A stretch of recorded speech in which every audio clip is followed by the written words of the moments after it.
ఆరాధనలోనికి వెళ్ళటానికి ముందు 145వ కీర్తన చూడండి. అంతా చదవలేం కానీ మొదటి 5 వచనాలు మనం చదువుకుందాం. మార్చి చదువుకుందాం. కీర్తన 145. రాజువైన నా దేవా, నిన్ను ఘనపరచెదను, నీ నామమును నిత్యము సన్నుతించెదను.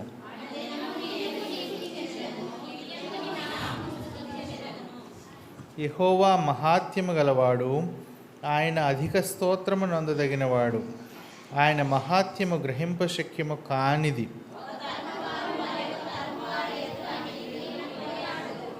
పరాక్రమ క్రియలను తెలియదు. మహోన్నతమైన నీ నామ ప్రభావమును, నీ ఆశ్చర్య కార్యములను నేను ధ్యానించుచున్నవి. అదేవిధంగా 14, 15, 16 కలిపి చదువుకుందామా? లేదా 14 నుంచి 18 వరకు మార్చి చదువుకుందాం. 14 నేను చదువుతున్నాను చూడండి.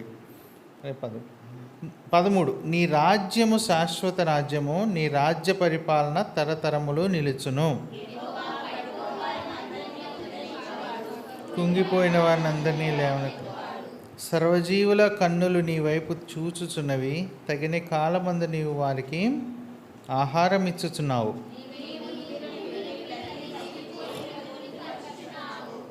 యెహోవా తన మార్గములన్నిటిలో నీతి గలవాడు, తన క్రియలన్నిటిలో కృప చూపువాడు. అనుకుంటే వారికందరికీ, తనకు నిజముగా మొరుపెట్టు వారందరికీ యెహోవా సమీపముగా ఉన్నాడు. ఇంకా అనేకమైన విషయాలు ఇక్కడ ఉన్నాయి. మనం ఇంకేం చెప్తున్నాడు? తన యందు భయభక్తులు గల వారి కోరిక ఆయన నెరవేర్చును, వారి మొర ఆలకించి వారిని రక్షించును.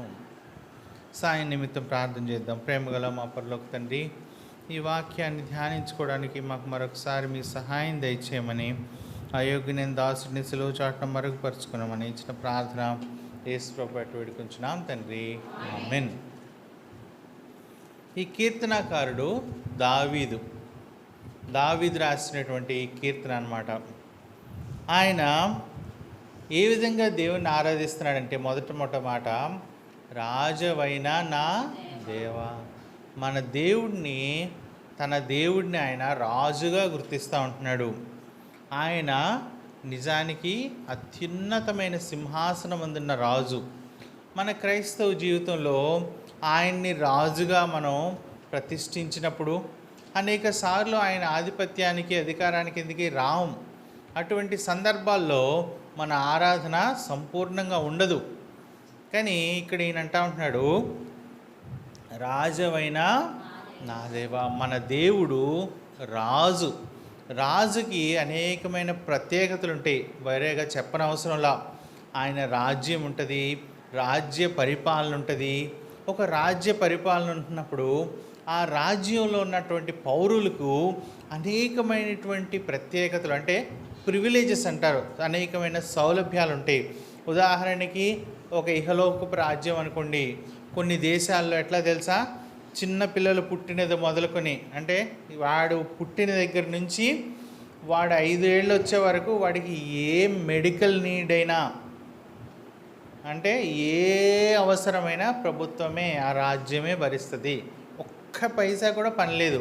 ఆ దేశంలో పుట్టిన వాడైతే చాలు, ఆ రాజ్యం వాడైతే చాలు. బహుశా మీరు చెప్తే ఆ పేర్లు తెలుసు, అదే దేశ పేర్లు, ప్రభుత్వమే భరిస్తుంది. ఇంకొన్ని రాజ్యాలు ఉన్నాయి, పుట్టంగానే వాడు 12th క్లాస్ అయ్యే వరకు ప్రతి పైసా కూడా వాడికి తల్లిదండ్రుల మీద ఆధారపడే పనే లేదు. తల్లిదండ్రుల దగ్గర ఉంటాడంతే. వాడి యొక్క మందులు కావచ్చు, పుస్తకాలు కావచ్చు, వాడి చదివేది కావచ్చు, ఏదైనా వాళ్ళే భరిస్తారు. కొన్ని అంటే ఇహలోకపు రాజ్యాలే ఇట్లా ఉంటే, మన దేవుని రాజ్యం, ఆయన రాజ్యంలోనికి జన్మించిన నీకు నాకు ఆయన ఎన్ని ఆధిక్యతలు ఇస్తూ ఉంటున్నాడో మనం ఎరుగవలసిన వారంగా ఉంటున్నాం. మనం వాటిని జ్ఞాపకం తెచ్చుకొని ఈ దినాన మనం ఆరాధన చేసేవాళ్ళగా ఉంటున్నాం. కానీ దానికంటే ముందుగా మనం జ్ఞాపకం చేసుకోవాల్సింది ఏంటంటే, మన దేవుడు రాజు. చూడండి, ఉదాహరణకి ఆయన్ని రాజుగా గుర్తించిన వారు ఏం చేస్తూ ఉంటున్నారు చూద్దామా? మత్తయి సువార్త, ఆయన ఇప్పుడు రాజు కాదు, లేదా కొంతకాలం ఉండి ఇది రేపు నశించిపోయే రాజ్యం కాదు. చూద్దాం 2 మాటలు. మత్తయి సువార్త 2వ అధ్యాయము అంటూ ఉంటున్నారు. 2వ వచనం చదుదామా. 2:2 యూదుల రాజుగా పుట్టినవాడు ఎక్కడ ఉన్నాడు? ఈయన జన్మించటమే రాజుగా జన్మించినవాడు, ఈయన జీవించటమే రాజుగా జీవించినవాడు. ఉదాహరణకి చూడండి, ఈ మాటని గమనించుకొని అప్పుడు ముందుకెళ్దాం. ఈ రాజుకి ఏంటి చేయాలా, ఎటువంటి సత్కరించాలా? ఈ యొక్క చిన్న పిల్లోడిని మనమైతే దర్శించడానికి వెళ్ళినప్పుడు ఏమి వెళ్తామమ్మా, జాన్సన్ బేబీ ప్రోడక్ట్స్ ఏవి కొనుక్కొని వెళ్తాం. అది కాదు, ఈ రాజుకి సరి అయినది ఏంటని తీసుకొని వెళ్ళారో మనకు బాగా తెలుసు కదా. వారు ఏం చేశారో చదువుదామా. 11 థ్యాంక్స్ అండి. అత్యానందభరితులై ఇంటిలోనికి వచ్చి పెళ్ళి అయిన మరియను చూచి సాగిలపడి ఆయన పూజించి సాంబ్రాణిని బోళమును కానుకలుగా ఆయనకు సమర్పించింది. వేరేగా మనం ధ్యానిస్తూ వస్తాం. ఈ బంగారం ఏంటి, సాంబ్రాణి ఏంటి, ఆయన రాజరికానికి, ఆయన దైవత్వానికి, ఆయన చేసినటువంటి సిలువకు, వీటన్నిటికీ గుర్తుగా వాళ్ళు ఆయనను సాగిలపడి పూజించిన వారుగా ఉంటున్నారు. మరి అవసరం లేదా ఆయనకి? చిన్నపిల్లోడు ఆ వస్తువులు అవసరం లేదా? కాదు. ఆయన దగ్గరికి వచ్చినప్పుడు నీవు నేను చేయవలసిన మొట్టమొదటి మనలోంచి రావాల్సిన రియాక్షన్ లేదా ప్రతిస్పందన ఏంటి? సాగిలపడి ఆరాధించుట. ఆయన రాజుగా జన్మించినవాడు, ఆయన రాజుగా జీవించినవాడు. ఉదాహరణకి చూడండి అమ్మా, ఆ యొక్క కేవలం కొంతమంది మాత్రమే దీనిని గమనించిన వారుగా ఉంటున్నారు. నేను ఈ ఉదాహరణ మనకి చూడండి, మట్టల ఆదివారం తెలుసు కదా. మట్టల ఆదివారం చూడండి, నేను చదువుతాను. ఈసారి మార్కు నుంచి చదువుదాం. మార్కు 11.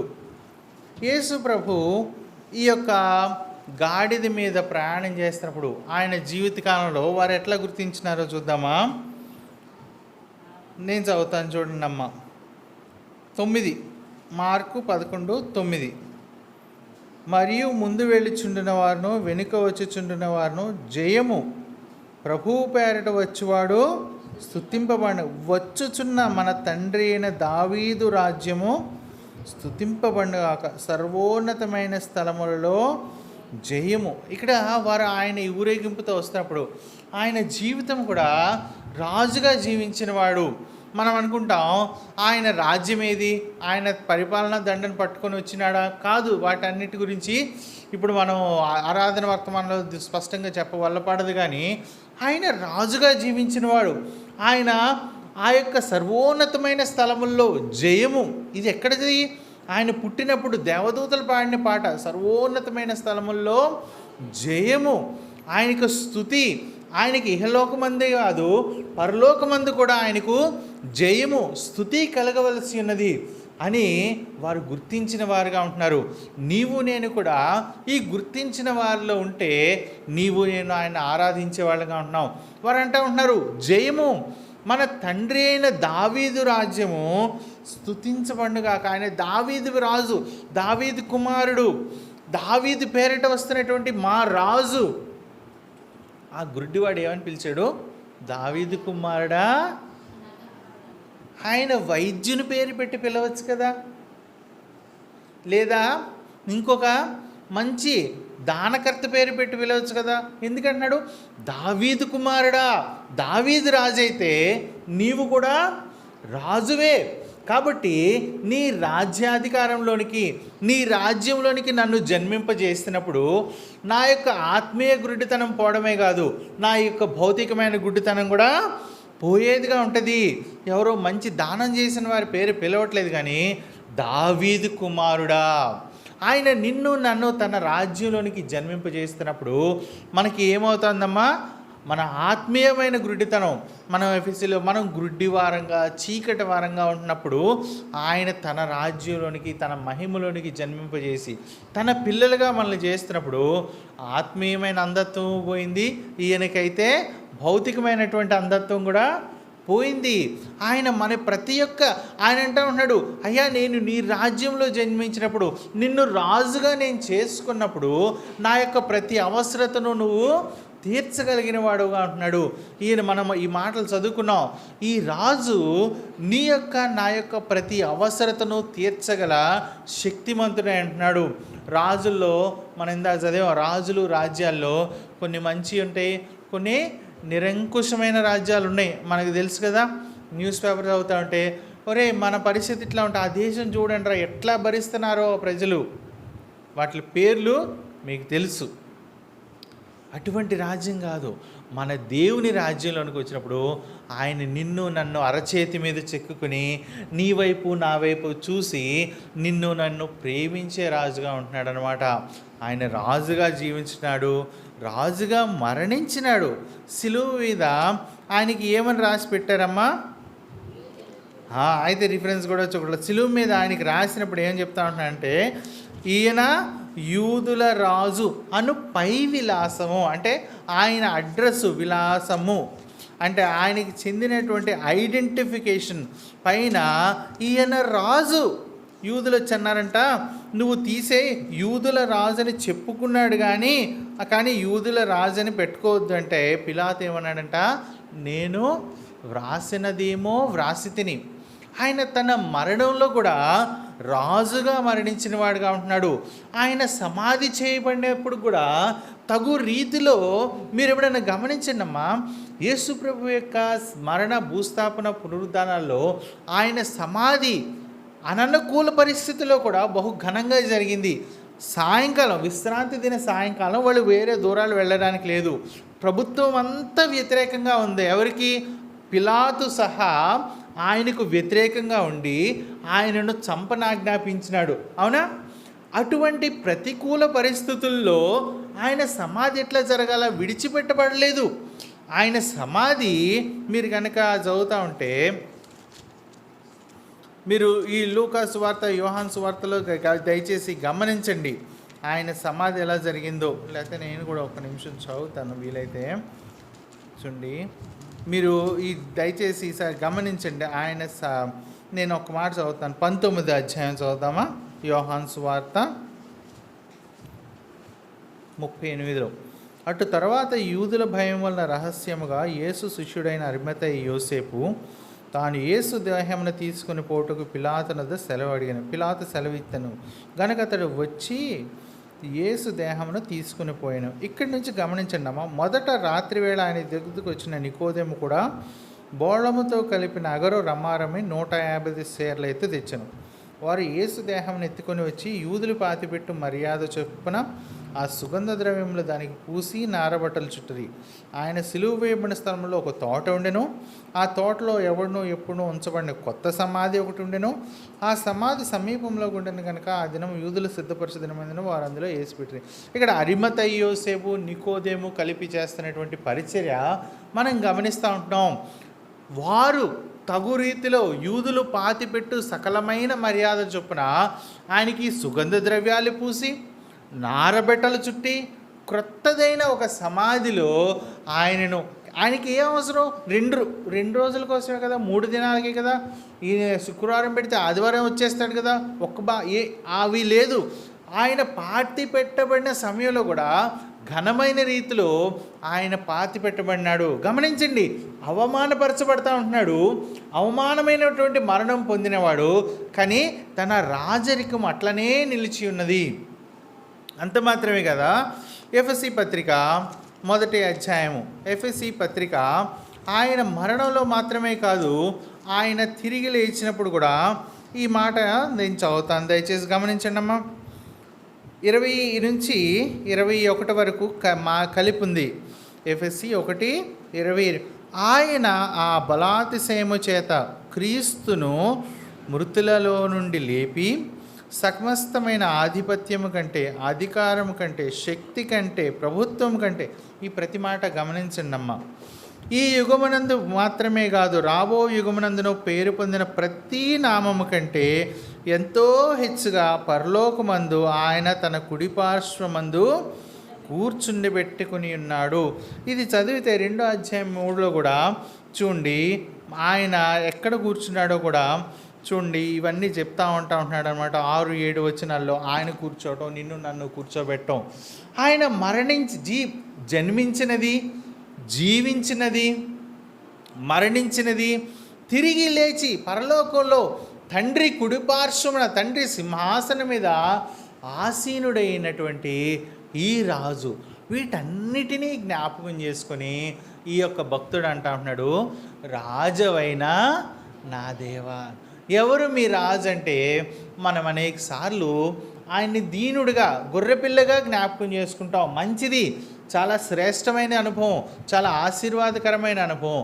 అదే మాత్రమే కాదు, ఆయన అటువంటి కడు దీన స్థితిలో ఉన్నటువంటి ఆయన ఎటువంటి, కానీ ఆయన ఏంటి, నిజానికి ఆయన రాజుగా ఉన్నాడు.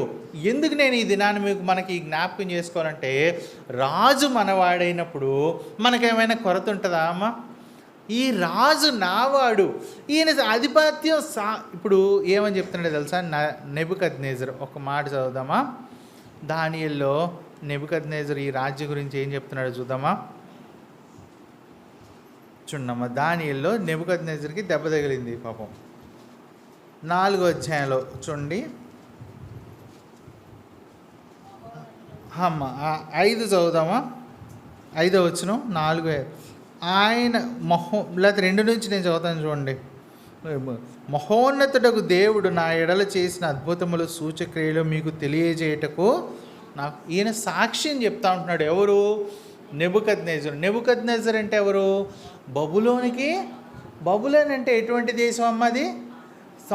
ఆ లోకమంతటి మీద, లోకంలో అత్యున్నతమైన బలమైన, కనీసం బబులోను పేరెత్తడానికే భయపడతారు. ఆ స్థాయిలో ఉన్నప్పుడు ఆ బబులోను రాజు ఈ నెబుకద్నెజరు, ఈయన ఏం చెప్తా ఉంటున్నాడు తెలుసా? చూడండి, ఆయన గురించి నేను సాక్ష్యం చెప్పాలా? నువ్వు ఏం సాక్ష్యం చెప్తావు బబులోను రాజు అంటే, ఆయన సూచక క్రియలు ఎంతో బ్రహ్మాండమైనవి, ఆయన అద్భుతములు ఎంతో ఘనమైనవి, ఆయన రాజ్యము.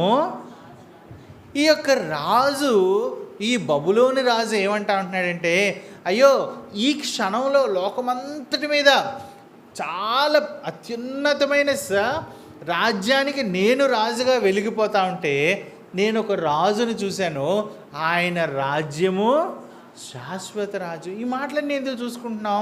కేవలం నాలెడ్జ్ కోసమా? కానే కాదమ్మా. ఈ రాజ్యము, ఈ రాజు మన రాజు అయినప్పుడు నీకు నాకు ధైర్యం కలిగేదిగా ఉంటుంది. నీకు నాకు ప్రతి పరిస్థితుల్లో, ప్రభువా నా జీవితంలో, నా సమస్యల్లో, నా పరిస్థితుల్లో నువ్వు రాజుగా ఉన్నందుకు నీకు వందనాలు. రాజుగా ఉండి తన బలంతో, తన శక్తితో ఆయన కలుగజేసుకునేవాడుగా ఉంటున్నాడు. రాజు వచ్చి ఏదైనా ఇన్ఫ్లుయెన్స్ చేస్తూ ఉంటే ఏదైనా జరగకుండా ఉంటుందా? మన యొక్క సమస్త పరిస్థితుల్లో ఈ రాజు కలగజేసుకునేవాడుగా ఉంటున్నాడు అనమాట. ఇంకా అనేక మాటలు ఉన్నాయమ్మా తిమోతి పత్రికలో, ఇంకో 2-3 మాటలు ఉన్నాయి, అవి కూడా చూడండి. ఈ మాటలు నేను ఎందుకు చదువుతున్నానంటే, మనకి కాన్ఫిడెన్స్ వస్తుంది అనమాట. మన జీవితంలో ఏ పరిస్థితి గుండా వెళ్ళినప్పటికైనా ఏమని కాన్ఫిడెన్స్ వస్తుందంటే, ఈ ఒక్క మాట జ్ఞాపకం వచ్చినా చాలు, అబ్బో ఈ ప్రభు, నా ప్రభు ఇటువంటి వాడు, ఈయన శాశ్వతమైన రాజు. ఈయన ఏం చెప్తా ఉంటున్నాడు తెలుసా తిమోతికి? ఈయన సకల యుగములలో రాజు అంట. నేను చదువునా 1:17, తిమోతి 1:17, సకల యుగములలో రాజు అయ్యండి. ఈ రాజు ఎటువంటి వాడు? అక్షయుడు, అదృశ్యుడు, అద్వితీయుడు. ఈయనకి ఘనత, మహిమ, యుగం. అక్షయుడు, క్షయం లేనటువంటి వాడు, మార్పు లేనటువంటి వాడు, సంవత్సరములకు ఆది అంతము లేనటువంటి వాడు, ఆయన సంవత్సరములు ఏకరీతిగానే ఉండును. అటువంటి రాజు సింహాసనాసీనుడై నీ పక్షాన నా పక్షాన ఉంటే, ఆయన నీ పక్షాన నా పక్షాన ఉంటే మనకి ఎదురు ఎవరైనా నిలవగలరా? రోమాలో ప్రశ్న అడగట్లేదా? ఆయన కుమారుడిని నీకు నాకు ఇచ్చాడు, ఆయన నీకు నా పక్షాన ఉంటే విరోధంగా ఎవరో? ఈయన విజయుడైనటువంటి రాజు, ఈయన ఓడిపోయిన రాజు కానే కాదు, ఈయనకు ఓడిపోవటం తెలియదు. ఆయన సిలువలో ఓడిపోలేదు, తన జీవితంలో ఓడిపోలేదు, తన జీవిత సాక్ష్యంలో ఓడిపోలేదు. మీలో నాలో పాపం ఉన్నదని మీలో ఎవడు స్థాపించును? ఆయన జయ జీవితం జీవించినాడు. ఆయన తన కార్యాన్ని, తన పరిచర్యను జయ జీవితంతో జీవించి ముగించి విజయ ఉన్నటువంటి రాజు. ఈ రాజు ఎవరమ్మా? మన రాజు. మనం ఉన్నప్పుడు ఎంత అతిశయం కలుగుతుంది, ఎంత కాన్ఫిడెన్స్ వస్తుంది జీవితంలో. నీవు నేను ఇటువంటి సంతోషంతో, ఇటువంటి ధీమాతో బ్రతకాలని ఆయన కోరుతా ఉంటున్నాడు. ఈ దినాన్ని మనం చెప్పగలుగుతామా? రాజవైన నా దేవా నిన్ను ఘనపరచును. ఏం చెప్తున్నాడు తెలుసా తిమోతిలో? ఇంకా చూడండి, ఈ రాజంట 6:15 ఆ సర్వాధిపతి, రెండో భాగం చదువుతాను. ఈయన గురించి ఏం చెప్తున్నాడు చూడండి. ఈ రాజు గురించి, శ్రీమంతుడును అద్వితీయుడును సర్వాధిపతి, యుక్త కాలములందు ఆ ప్రత్యక్షత. ఆ సర్వాధిపతి రాజులకు రాజును ప్రభువులకు ప్రభునే అన్నాడు. మీకు సంతోషమేనా ఈ మాట?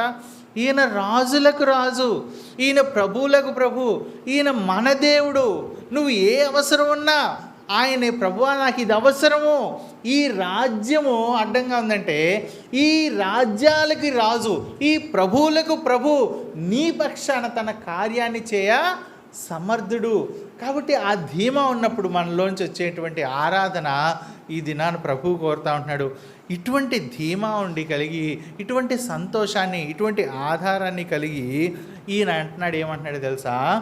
రాజవైన నా దేవా. మన దేవుడు రాజు, రాజుగా జన్మించినవాడు, రాజుగా జీవించినవాడు, రాజుగా మరణించినవాడు, రాజుగా తిరిగి లేచి తండ్రి కుడిపార్శ్వన సింహాసనాసీనుడైనటువంటి వాడు. అంతమే కాదు, ఈయన రాజ్యము శాశ్వతమైనది, ఈయన అధికారము శాశ్వతమైనది, ఈయన రాజ్య పరిపాలన తరతరములుండేది. అంత మాత్రమే కాదు, సకల యుజముల్లో రాజు. మరి బయట రాజుల వలె కనపడుతున్నారే కొంతమంది, ఈ రాజుల మీద ఆయన రాజుగా ఉన్నాడు. ప్రభువుల వలె కనపడతా ఉంటున్నారు, ఈ ప్రభువుల మీద కనపడతా ఉంటున్నాడు. ఈ దేవతలందరి మీద రాజు అయినాడని ఇంకో చోట చెప్తా ఉంటున్నాడు. ఇటువంటి రాజుని ఏం చెప్తా ఉంటున్నాడు ఈయన? రాజమైన నా దేవా.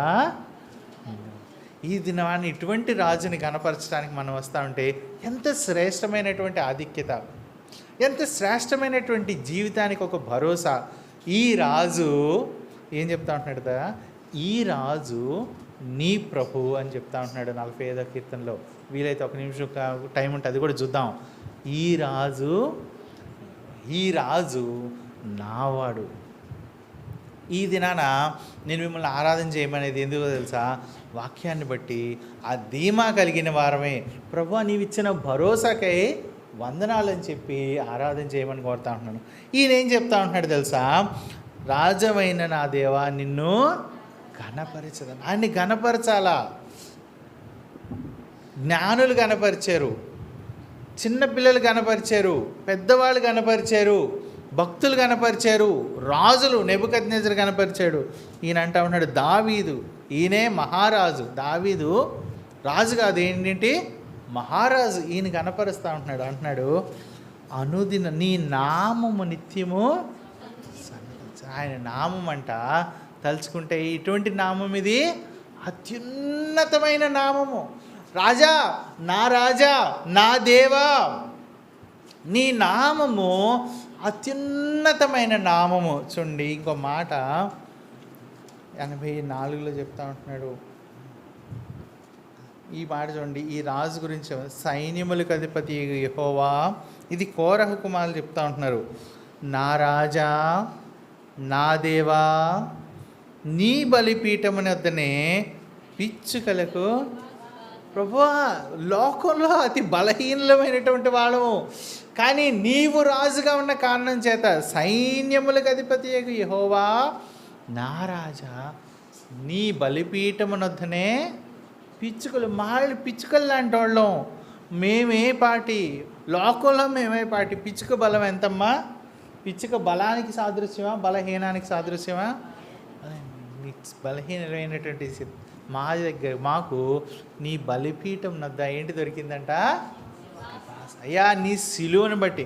ఈ బలిపీఠానికి అనేకమైన అర్థాలు ఉన్నాయి, కానీ ఆయన తాను బలిగావించినటువంటి బలిపీఠం ఆ సిలువను ఇది నన్ను జ్ఞాపకం చేసుకుందాం. నీ బలిపీఠం దగ్గర చేరినప్పుడు మాకు నివాసం, క్షేమమైనటువంటి నివాసం, భద్రత కలిగించేటువంటి నివాసం, ఏ తెగులు నీ గుడారం సమీపించదనేటువంటి వాగ్దానం ఇచ్చేటువంటి నివాసం, అటువంటి నివాసం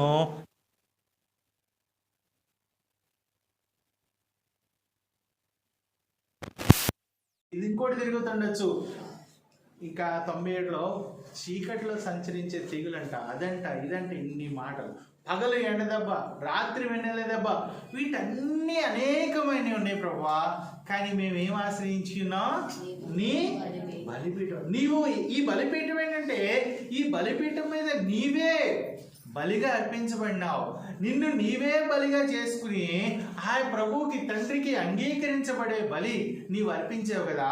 ఆ బలిపీఠం వద్ద నేను చేరినప్పుడు నాకేం దొరికింది? నా పాపం, నా దోషం, నా యొక్క ఇవన్నీ కూడా పరిహరించబడినవి. నా అపరాధాల లెక్క తుడిచివేయబడింది. నా అపరాధాలు జ్ఞాపకం చేయలే. నువ్వు ఇటువంటి వాడి వల్ల లోకంలో ఎట్లాంటి మాటలు చెప్తున్నాడో, లోకంలో మనం ఎటువంటి వారు అంటామా? Very good. చదువుదామా ఆ మాట? ఒక్క నిమిషం చదువుదాం. ఎవరన్నా మనకి దేవుడి దేవుళ్ళ మీకు అందరికీ చక్కగా జ్ఞాపకం ఉంటా ఉంది, కానీ ఎవరికైనా తెలియనటువంటి వాళ్ళకి చూద్దామా? చూడండి, 1 కొరింథీ 1:29 ఆఖరిలో నేను చదువుతాను. ఎన్నికైన వారిని వ్యర్థం చేయటకు లోకంలో నీచులైన వారిని, తృణీకరించబడిన వారిని, ఎన్నిక లేని వారిని దేవుడు ఏర్పరచుకుని ఉన్నాడు. కింద ఆయన అటువంటి వారికి ఏ ఆధిక్యతలు ఇచ్చాడో చెప్తా ఉంటున్నాడు. అమ్మా అయ్యా, ఇటువంటి నేను పిచ్చుక లాంటి వాడిని, నీచుడిని, తృణీకరించబడిన వాడిని, బలం లేనటువంటి వాడిని. నిజానికి మనం అందరూ అటువంటి వారం కాదా? లోకంలో మనకి ఏ బలం ఉంది? ధనం ఉందా? వర్గం బలం ఉందా? రాజకీయమైన పలుకుబడి ఉందా? ఏమీ లేనటువంటి నాలాంటి వారు, నీలాంటి వారు, మనలాంటి వారు కూడా అంటా ఉంటున్నాం. కానీ ఈ దినాన మనకున్నటువంటి భరోసా ఏంటి? అయ్యా, ఆ యొక్క బలిపీఠాన్ని, నీ కుమారుని యొక్క ఆ శిలువ రక్తం దగ్గరికి చేరినప్పుడు ప్రభువా, నీవు నాకు ఇచ్చిన భరోసా ఎటువంటిదో తెలుసా? నాకు ఒక నివాసం ఇచ్చావు. ఏ తెగుళ్ళు సమీపించిన నివాసమే కాదు తండ్రి, పగలు ఎండ దెబ్బ, రాత్రి వెన్నెల దెబ్బ తగలని నివాసమే. అటువంటి నివాసాన్ని నాకు ఇచ్చి ఏమంటా ఉంటున్నావు? భరోసా ఇస్తా ఉంటున్నాడు. అటువంటి రాజు మన రాజు, మనల్ని కాపాడి తన రెక్కల కింద భద్రపరుస్తూ ఉంటున్నాడు. ఇటువంటి రాజు అంటా ఉంటున్నాడు, నేను నిన్ను అటువంటి రాజు అయినందుకు నాకు ఉచితంగా దొరికావు ప్రభువా. మనం ఫిలిప్పీలో చదువుతాం, ఈయన ఎంత రాజు, దేవునితో కూడా ఉండుట సమానమని విడిచిపెట్టకూడదని భాగ్యమని ఎంచుకోలేదు. కానీ అటువంటి రాజు, ఈ రాజు దేవునితో ఉన్నటువంటి వాడు, దేవుడైనటువంటి వాడు. ఆ సింహాసనం మీద నేను పరలోకంలో ఉన్నవాడిని, నేను కిందకి దిగి వస్తే ఈ భూమికి దిగి రావటమే గొప్ప. ఈ భూమి నా పాదపీఠం అని చెప్తున్నాడు.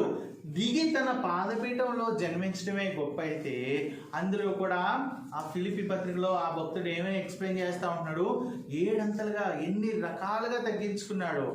ఆ రాజు నీ కొరకు నా కొరకు శిలువ మరణం పొందినంతగా, ఆ శిలువ మరణం కూడా మామూలుగా తీసుకెళ్లి శిలువ వేసిన మరణం కాదు. అవమానించారు, ఉమ్మి వేస్తా అంటే ఎంత కోపం వస్తుందమ్మా. ఆయనకు కోపం వస్తే ఎట్లా ఉండేదమ్మా లోకం? ఎంత సహనం, ఎంతవరకు అటువంటి సహనము, అటువంటి దెబ్బ, అటువంటి బాధ నీ కొరకు నా కొరకు సహించి ఈ రాజు అంటా ఉంటున్నాడు. చూడండి, ఎఫెసీ పత్రిక 2వ అధ్యాయంలో ఏం చెప్తున్నాడు చూద్దామా? మనం ఉగ్రత వలన వీటి వలన చనిపోయిన మాట అనేక సార్లు జ్ఞాపకం పెట్టుకున్నప్పుడు ఇది కూడా జ్ఞాపకం చేసుకోండి. ఎఫెసీ పత్రిక 2 నేను చదువుతా ఉంటున్నాను. 7 నేను చదవనా? క్రీస్తు యేసునందు మనలను ఆయనతో కూడా లేపి, మన గురించిది, పరలోకమందు ఆయనతో కూడా పరలోకంలో ఈ రాజు అంటా ఉంటున్నాడు, ఇక మీదట నువ్వు ఇట్లా ఉండవలసిన పని లేదు. నువ్వు లోకానికి నీచుడుగా, ఎన్నిక లేని వాడుగా, తృణీకరించబడిన వాడుగా ఉండడానికి పని అవసరంలా. నీవు కూడా రాజువే, నీవు కూడా యాజకుడివే. రాజులైన యాజక గుంపులో తృణీకరింపబడిన నిన్ను నన్ను రాజుగా చేస్తున్నటువంటి రాజు మన రాజు. ఈయన అంటా ఉంటున్నాడు, తృణీకరించబడ్డావా, ఎన్నిక లేని వాడివా, నిన్ను నేను రాజుగా చేస్తా ఉంటున్నా, నిన్ను నేను రాజుగా పిలుస్తా ఉంటున్నా. నీవు రాజువే. నిన్ను నన్ను రాజుగా చేసి ఈ లోకంలోనే మాత్రమే కాదు, పరలోకంలో ఏమంటున్నాడు, ఎక్కడ క్రీస్తుతో పాటు నిన్ను నన్ను కూర్చుండబెట్టడానికి ఇష్టపడేటువంటి రాజు మన రాజు. ఈ రాజుని ప్రభువా, నువ్వు నాకు ఇచ్చినటువంటి ఈ ధీమాకై వందనాలు. నువ్వు నాకు తోడుగా ఉన్నటువంటి రాజు, నువ్వు నన్ను చూసేటువంటి రాజు. ఈ రాజు గురించి అనేకమైన వర్ణనలు ఉన్నాయి. ఇటువంటి రాజు మన రాజు. ఇటువంటి రాజు గురించి ఒక మాట చదువుకుందామా? చూడండి, అన్నీ మనం 4వ వచనానికి వెళ్ళిపోదాం. ఈ రాజు గురించి ఒక మాట చెప్తా ఉంటున్నాడు. ఒక తరము వారు మరి ఒక తరము వారి ఎదుట నీ క్రియలను కొనియాడదు, నీ పరాక్రమ క్రియలను. ఇక్కడ ఒక సంభాషణ జరుగుతూ ఉంది ఈ రాజు గురించి. ఒక తాత, తండ్రి, మనవడు, తరాలంటే అవే కదమ్మా. పెద్దలు చిన్నలు అందరూ కలిసి మాట్లాడినప్పుడు ఏమంటా ఉంటారంట, ఒక తరము వారు మరి ఒక తరం. చిన్నవాళ్ళు వచ్చి, ఇది పెద్దవాళ్ళు చిన్నవాళ్ళకి చెప్పడమే కాదు, చిన్నవాళ్ళు పెద్దవాళ్ళకి కూడా చెప్తా ఉంటారు. అందరూ కలిపి ఏం చెప్తా ఉంటారు తెలుసా, నీ పరాక్రమ క్రియలను, రాజులు చేసేటువంటి పరాక్రమ క్రియలు, నీ పక్షాన నా పక్షాన ఎటువంటి విజయాన్ని ఈయన తీసుకుని వస్తున్నాడో అటువంటి పరాక్రమ క్రియలను, వీటన్నిటి గురించి తెలియజేస్తా వాటిని ఏమంటున్నారంట, కొనియాడుతున్నారంట. అబ్బా, ఈ రాజు ఎటువంటి రాజు, ఈ రాజు ఎటువంటి వాడు, ఈ రాజు నా పక్షాన్ని చేసినటువంటి పరాక్రమ క్రియ అని ఒక చిన్నవాడు వచ్చి పెద్దవాళ్ళకి చెప్తా ఉంటే, ఈ తరం వాడు పెద్ద ఆయన అంటా ఉన్నాడు, అయ్యా నేను వృద్ధుడనే ఇంటిని, నేను చిన్నప్పటి నుంచి కూడా ఈ రాజు యొక్క విశ్వాస్యతను ఎరుగుదును. ఈ రాజు నేను చిన్నవాడినై ఉన్నప్పుడు, నేను జీవిస్తున్నాడు, నేను వృద్ధుడని అవుతున్నప్పుడు నా చేయి విడిచిపెట్టక ఈ రాజు నా పట్ల చేస్తున్నటువంటి ఆ పరాక్రమ క్రియలు నేను కూడా చెప్తా అని వృద్ధుడు అంటా ఉంటే, బాలుడు చెప్తా ఉంటే, ఈ దినాన మనం సమకూడి వచ్చింది అట్లాగే పెద్దవాళ్ళు ఉన్నారు, మన వయస్కులు, చిన్నపిల్లలు అందరం కలిపి ఒక తరం వారు మరొక తరం వారి ఎదుట కూర్చొని ఏం చెప్తా ఉంటారు, ఆయన క్రియలను మనం గాసిప్ చెప్పుకోం, ఏం చెప్తాం, ఆయన క్రియలను మనం కొనియాడతాం. చిన్నవాళ్ళు వేసి చెప్తా ఉంటారు, ఆయన నా పక్షాన్ని చేసినటువంటి పరాక్రమ క్రియ నేను అసలు జీవితంలో ఊహించనే లేదు. నా శక్తి చాలన్నప్పుడు, నా పరిస్థితులు ఎదుర్కోవడానికి నాకు ధైర్యం చాలన్నప్పుడు, నేను చెత్త కుప్పలో పెంట కుప్పల మీద పడి ఉన్నప్పుడు నన్ను లేవనెత్తడం మాత్రమే కాదు, నన్ను సింహాసనం మీద కూర్చుండబెట్టిన ఈ రాజుకు వందనాలని ఒక చిన్నపిల్లడు చెప్తా ఉంటే, ఒక పెద్దవాడిని వచ్చి చెప్తా ఉన్నాడు, ఆయన నన్ను సింహాసనం మీద ఆ పెంట కుప్పల మీద నుంచి లేవనెత్తిన దినం మొదలుకొని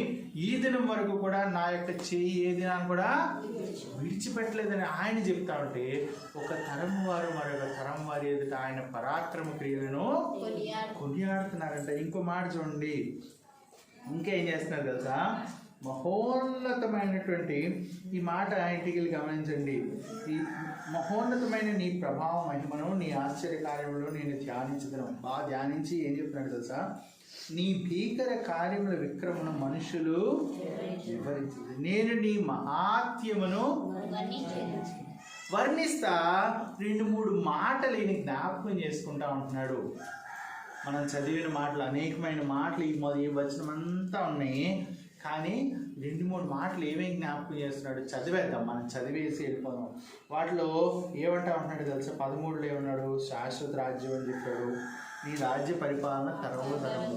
అంటే చూడండమ్మా, మనకు వచ్చిన ఉదాహరణ, ఈ ఒక పార్టీ కూడా వచ్చింది అనుకోండి పవర్లోకి, 5 ఏళ్ళు బాగుంటుంది, ఆ తర్వాత ఇంకో పార్టీ వస్తే వీళ్ళకి భయం వేస్తుంది, మేము ఆక్రమించుకున్న 5 ఏళ్ళు తీసుకుపోతారు, అవునా? అలాగే జరుగుతుంది.